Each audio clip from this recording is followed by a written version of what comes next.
À la fraîche, à l'heure où les touristes se réveillent, 3 Parisiennes battent déjà le pavé au cœur des Oudéas de Rabat. Très sympa. Dina, Lara et leur mère Fatima sont fans de foot et viennent de France pour suivre la CAN. La famille est originaire de l'Est du Maroc. Les filles ne connaissent pas Rabat. Honnêtement, c'est magnifique. Elles découvrent Rabat en compagnie de leur maman, donc encore en plus une fierté. Et pour tous les Marocains résidant à l'étranger, cette CAN est l'occasion de renouer avec le pays. Le football maintient les liens même à distance et le sentiment d'appartenance. Forcément, quand on vient au Maroc, même si c'est pour la CAN, on n'y va pas que pour supporter les Lions de l'Atlas, c'est vraiment pour découvrir nos racines. Ramener la coupe à la maison et les expatrier au pays. La diaspora marocaine peut être la meilleure ambassadrice du royaume à l'étranger.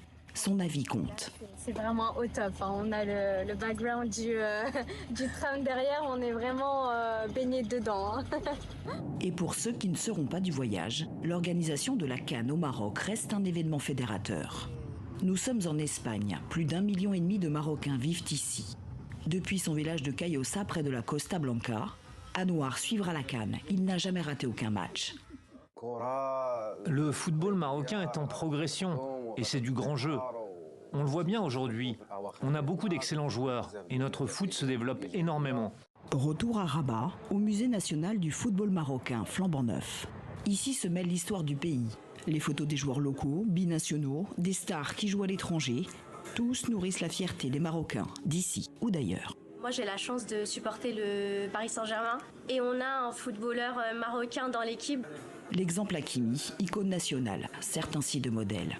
De montrer que le sport, il peut être vraiment un levier de développement, une possibilité pour cette diaspora de revenir au royaume et d'apporter également leur expertise en tant qu'éducateur, en tant que kinésithérapeute, en tant que spécialiste du tourisme.